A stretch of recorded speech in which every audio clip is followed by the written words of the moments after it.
Hey you guys, and welcome back to my channel.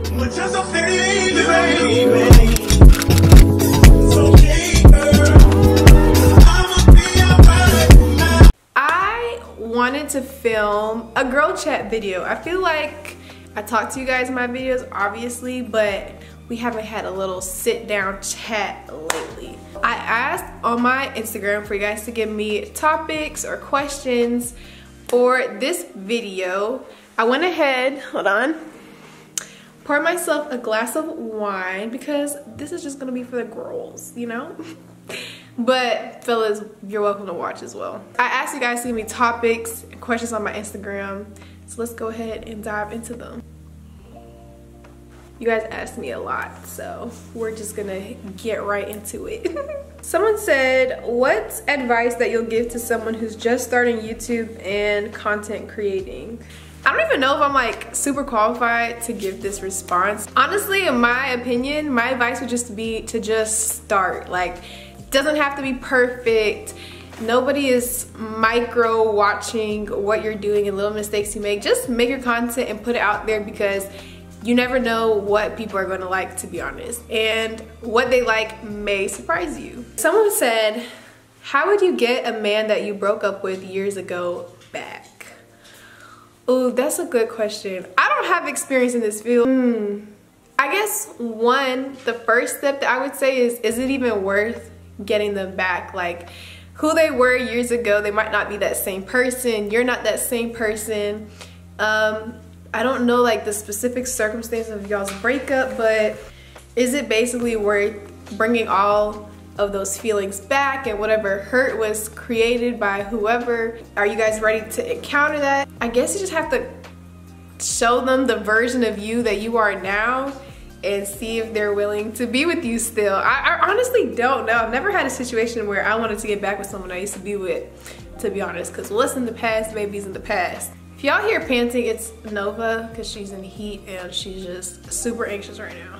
I would say show them the new and improved you. Talk it out, see if a relationship is something that you guys would even be interested for real, because you have to relearn that person as well. They're not the same person they were when you broke up with them. And see where it goes from there. How do you deal or heal from constant disappointments? Ooh, I used to get disappointed so often, you guys, so consistently, until I learned that not all the time, but a lot of time, what is causing my disappointment is me setting expectations. So the way that I have learned to deal with disappointment is to just not set myself up to be disappointed, at least as often as possible. So I just a lot of times go into things without an expectation, and whatever happens, happens. And that way I don't feel gutted or as hurt by something as I could have if I had like a really high expectation for it. Obviously, I'm not saying that I have certain expectations for certain things. It's okay to feel disappointment. Like, it's an emotion and it's just a part of life. And when you think of it and know that it's gonna pass over, I promise you, it'll make it go by quicker, the disappointment. You'll get over it quicker. But aside from that, I just don't set expectations for a lot of things because I know that I used to get disappointed a lot. So to prevent that from happening, I just stop expecting certain things. Someone said, was I a medical student before switching, and why did I? I was not a medical student, but I was pre-med. I was still an undergrad. And I switched because during COVID, I just didn't feel motivated in my coursework. And yes, I was taking general coursework because I still was an undergrad. However, I just felt like if I don't feel motivated in doing this right now, then this is probably not something I really want to do. Because even if I don't like what I'm studying, if this is like a goal that I really want to achieve, then I would still be motivated to do this work regardless. And that's what made me reevaluate, like, is this something I really want to do? And I was working in sports on the side of that time and moved that to my priority, and things started falling into place for me when I made that decision. So to me, that's just what made me be like, okay, maybe medicine is not what I'm supposed to be doing and working in sports is. Someone said, what do you think of a long distance relationship, getting to call once in 2 or 3 days? Oh, baby. Because as you guys know, I'm in a long distance relationship, but calling once in 2 or 3 days, I couldn't do it, me personally. In my opinion, especially in long distance relationships, communication is key. Now, let me backtrack. Because if that's something that works for you guys, then cool. But me, I need to be talking to my man. We're talking every day. Unless there's like a specific reason, like you're out on a retreat for a day in the country and you have no cell service, I better hear from you every day. But that's just me. To me, communication is key, but everyone is different. So if that works for you guys, then that works for you guys. But for me personally, like, I couldn't do long distance without great, phenomenal communication. Someone said, would I have been able to date a medical student or someone in a time-consuming field? So in the past, I never dated a medical student, but I have dated people in time-consuming fields, and I didn't find an issue with it. But yeah, we're grown, people have jobs, so at least they're working towards something. Hopefully it won't be like that forever, but you just gotta keep that in mind. You have to be okay with not seeing your partner for part of the day, but you can think of it as they're at work the whole day around other people, so distance can make the heart grow fonder. It gives you guys some time apart, so when you guys are together, you cherish those moments even more. How to fight laziness. I feel like I'm the wrong person to ask. I wouldn't say I'm lazy, but I'm definitely a procrastinator. I would say the best way to fight it is, honestly, as dumb as this may sound, make a to-do list, you guys. It just feels so much better when you get into the habit of check, I did this, check, I did this, check, I did this, and it's written down on your phone or a piece of paper or a calendar, whatever it is. And that way you're getting everything done that you need to do and you feel like you've been productive. Even if you just spend a couple hours of your day doing these activities, you still will feel like way better than if you didn't do them at all. At least you know what you need to get done, maybe what time you need to get them done by, and then you have the rest of the day to do whatever you want to do.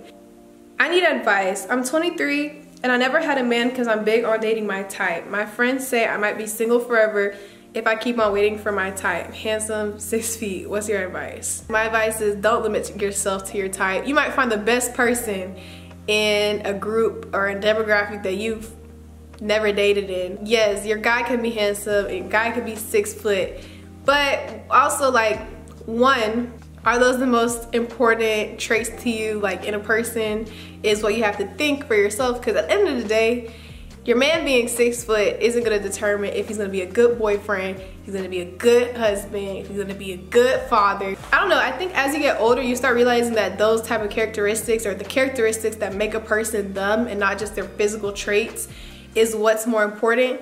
So I would recommend a date outside your type. And don't get me wrong, you might find a great person that is handsome and 6 foot, but just don't limit yourself. Like, if you have such a closed mind on who you could possibly be dating, you don't know what you're missing out on. And you might be missing out on one of the best people you've ever met because the man is 5'11" and not 6 foot. You know what I'm saying? Hi Sabs, you're so beautiful. Thank you. What were the traits you had to overlook for the relationship to work, if you don't mind me asking? I think obviously one of the biggest traits to overlook was the distance. I mean, I'm currently in Atlanta and Moses is in London, but communication is key. It's honestly workable. And also, it just has to be a situation where you guys both want the same thing, because if you guys both want the same thing, then you're gonna achieve it. You're gonna see each other, you're gonna talk to each other, you're not gonna feel like, I never felt like, oh, like, obviously you miss them, you wish you could see them more, but there's ways to make it work until you can again. But I think that was one of the biggest things that had to be overlooked in the relationship, to be honest. How to set high and realistic standards as a girl and stick to them when guys don't match up. You guys, I feel like me and my girls have had this conversation so many times, because sometimes you just think like, should I just lower my standards because nobody's matching them, or is it me? Like, am I setting my standards too high? And no, you're not. I think that you should set realistic standards and stick to them, and eventually when you really are genuinely sticking to them, then it filters out all the people that won't match up. Because off initial, like, when you first meet them, you'll know, this is not for me, this is not what I want, this is just not gonna work out. When you genuinely set those standards and stick to them, not being weak in the knees, okay? If y'all hear that pity patting around, that's Nova walking around. She just can't stay still. But once you start setting those standards and sticking to them, the people that match those expectations will start to show up in abundance in your life. Or at least the people that don't match up will be quickly eliminated out.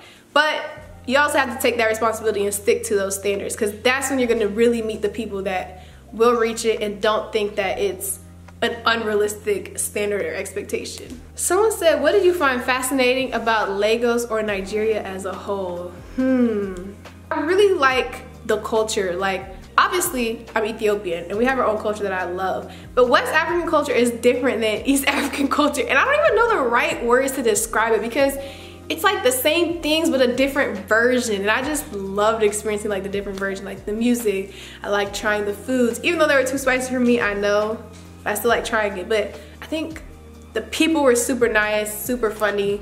I just didn't like the harassment in Lagos. They didn't realize how much of a hustle country it is, whether it be through harassment, whether it be through just people willing to do whatever. But honestly, I loved it and I can't wait till I can go back again. Should I be annoyed because my friend is being friends with someone that wronged me? Ooh, that's a good question. I actually had a situation happen maybe like 4 or 5 years ago. Yeah, maybe like 4 years ago, where I had a falling out with a group of friends, but I ended up having some friends that were also friends with them afterwards. And at first, I took it really personal when my friends were also their friends, because in my head, I was right, and why would you be friends with someone that I fell out with? Like, I felt like did me wrong. But at the same time, I had to acknowledge the fact of, okay, like, these people were also friends beforehand as well. They have their side to the story as well, whether I think is right or not. And I feel like as long as that friend is not showing any bias towards me or telling them things behind my back or whatever, then I should stay friends with them. I just acknowledge the fact that they can be their friend. That doesn't make them any less my friend. And honestly, you can only make sure that you do your part. Like, as long as the friend is not being a bad friend towards you, I don't necessarily think it's horribly wrong. However, I also think it depends on how close were they beforehand and how close were you with them beforehand. So that's what I would say it depends on. Someone said, thank you for the content, Big Savs. Oh, thank you, you're welcome.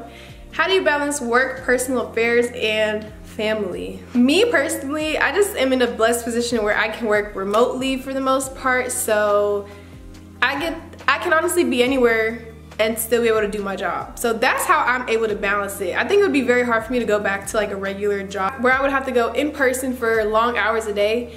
But right now I'm able to balance it all because of the fact that I work from home. Someone said, how would I react if your boyfriend cheats on you with your friend?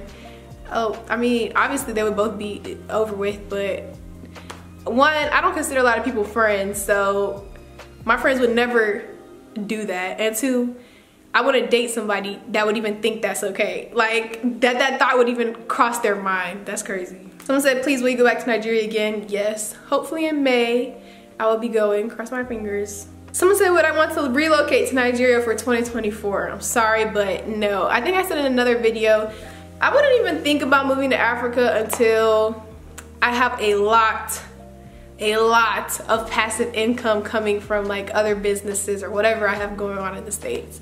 But I also think that I wouldn't want to raise my kids there. I'd want to raise my kids in America. So that's, I think, I don't know. So no, 2024, way too early. But I do enjoy going there. I would definitely visit multiple times a year. Would I leave my job to be an influencer? I just don't see it happening anytime soon with me. I feel like my job gives me a sense of security in a sense, and so I wouldn't leave it. And plus, I actually genuinely enjoy what I do, so I don't see myself, and it gives me so much flexible time to do everything else I want to do. So I don't see myself leaving my job anytime soon to be an influencer. And I don't even think I'm an influencer right now, because what am I influencing you guys to do? I haven't worked, I don't know. Do I wear wigs? No, I do not wear wigs, but I do want to try one. I've had tape-ins before. I've had a sew-in one time. I had my first one this summer. And obviously I've done ponytails, but I've never worn a wig. But I do want to try a wig like in color. If I try a wig, I want it to be like a color, because I would never dye my hair. So I feel like that's what I would use a wig for. I don't like this light. This lighting is so weird, but I don't really know how to adjust it, to be honest. Someone says gym motivation. Honestly, You just have to force yourself to go. I still struggle with gym motivation now, but honestly, this is the thing. You don't have to go to the gym and work out for hours and hours. Sometimes just get yourself in the habit of going. And if you're just like, even if I go to the gym and I work out for 30 minutes, at least I went. I'm not breaking the habit of going. So just forcing yourself to go for even small increments of time will help you get in that habit and just keep you motivated to keep going. And yeah, keep you motivated to keep going, basically. You guys, this lighting is actually bothering me so bad. It looks like I'm in such a dark room, but it's literally bright outside. Somebody asked, am I with him for the money? Please. Me personally, I could never, especially at this age when I'm still young and have options, I would never stay with somebody just for money. I don't think you guys understand how a lot of girls that are in these relationships for money are genuinely miserable. They might be driving the Rolls Royce, but baby, they're crying in it every single day. And I'm not lying when I say that. Your favorite artist, baby mom, yeah, they're crying in that car. Your favorite athletes, baby mom or girlfriend, they're crying in that big house. Obviously, there's exceptions, okay? Don't get me wrong, there's exceptions. Let me just say, I'm not saying that y'all shouldn't be comfortable, you know what I'm saying? But staying with somebody primarily for money, you will never be happy. Especially when you're still young, you have options. You can find everything you want in a person because there's a person out there for you. No, I'm not with Moses for money, and I can never be with somebody for money. Ugh, this light is actually bothering me. Okay, you guys, I had to change locations because that lighting was pissing me off. I won't lie, I went through a phase of life, like I was saying, like when I was younger, where I was basically like, does everyone cheat? Like, am I just thinking about this the wrong way? Like, is this just like how it's supposed to be in life? And it really was like a battle in my mind. And I felt like, I realized like, no, I'm tripping. Like, that's not all there is to life. Like, one, I feel like if you're with someone for money, like it shows a lot about my character. I'm not saying to not date somebody that's comfortable, because at the end of the day, I personally feel like a lot of times when a man is not at least financially stable, then a lot of times he can be frustrated, he can be angry at his situation, and that can unleash around the people around him. And that's one of the reasons why I say it's okay to want someone financially stable. Money is not everything, you guys. Some of the people with money are the lamest people you will ever meet in life. Like, they just have money and you put them on a pedestal in your mind. I can never date anyone just based on that sole fact alone. And I know that there's a lot of people that would, but I'm just telling you guys, you just think that because you don't really understand what that type of life is like, and it's not worth the mental toll, you know? Someone said soft life era. I love the soft life era, you guys. Like, I think soft life, it just means being at peace. It just means you're happy, you're able to give love, you're able to receive love, you're able to not like always feel intense, you know, emotions, like super high highs or really low lows. Like, it's just being in a calm place, and I love it. I feel like I'm in my soft girl era, and I just feel like it's just mellow and peaceful, and I love everyone around me, and I just like, it's just peaceful, you guys. I think that's what soft life, it's just peace. Soft life era is being at peace and taking care of yourself, taking care of the people around you, and yeah. How do you know you have found the right person or partner? And how do you know if they're really into you? You know it when you don't feel like you have to question it. I feel like when somebody is interested in you and they like you, it's obvious. The person for you is not gonna make you have to question if he likes you or not. It's gonna be clear as day. Someone said, how to avoid frequent arguments in a relationship.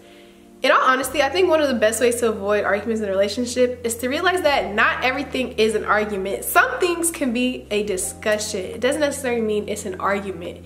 You guys can have a discussion about something. You guys can disagree about something without you guys arguing, if that makes sense. So I think that once you realize that, and it can even end on the note of agreeing to disagree, which I do. Sometimes I don't agree with what people tell me or conversations I have with people, but we can agree to disagree. We have different opinions.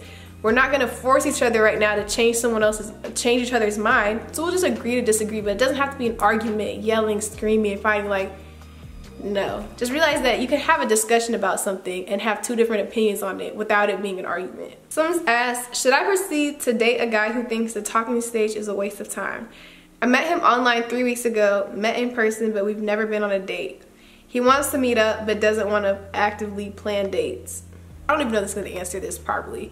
I feel like the talking stage is when you initially first meet a person and you initially first get to know them. Haven't been on dates, maybe texting, maybe calls here and there, you're just talking to them. That is even a made up thing. Like, that should last like a week. Like, you just are first getting to know this person. After that, unless you guys start off being friends first, which I think is a great way of starting a relationship in general, like being friends and then seeing if it goes there. But if you just want to go into dating, then yeah, a person should plan dates. Like, if you want to meet up and not plan a date, like, then what are you guys gonna do? I think that the dating stage is not a waste of time, but talking stage, I mean, to me, talking stage is like how you said you guys have been talking online for 3 weeks. That's talking, but how long are you trying to talk to this person? Maybe get into your dating bag. Tell him to take you on a date. He doesn't want to plan a date, tell him the next person will. If what's important to you is being taken out on a date and he doesn't want to do it, then what are you missing out from not talking to him anymore? Just don't waste your time. If he's not taking you on dates, unless there's another reason or a deeper reasoning behind it, then on to the next. You're not tied to this man. So this is the last question I'm going to end it off on. And somebody asked, what motivates you to be successful? I've always had a vision of like the type of life I want to live.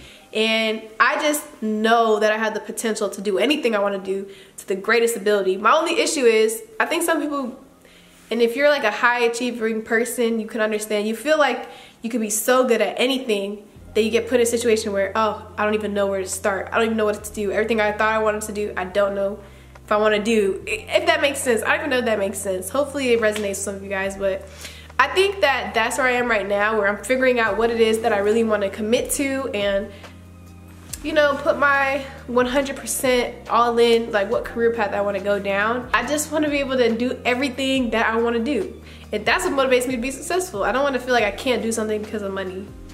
I just want to be able to do what I want to do. So that's what motivates. And also, I want to feel like I've achieved something and accomplished something. Like, even my small accomplishments, like from the past, like, I love to say, oh yeah, I started this, and yeah, I achieved that. Like, me, that's a personal accomplishment, and I love those. So to me, that's what motivates me. Anyways, you guys, I hope you guys enjoyed this video. Let me know what you guys think about it in the comments. Make sure to like, subscribe, and comment on this video. You guys, we are almost at 10K. I'm almost there. So help me get to 10K, and then we're on the road to 50, baby. Maybe 30. Maybe I should, no, 50. We're on the road to 50 after this 10K. If you're a new person watching my channel, please take the time to subscribe. And yeah, let me guys know if you like this type of video, and I'll do maybe a part 2 one day. Or make it a series, who knows? I don't know. But thank you guys for watching. Love y'all. Bye.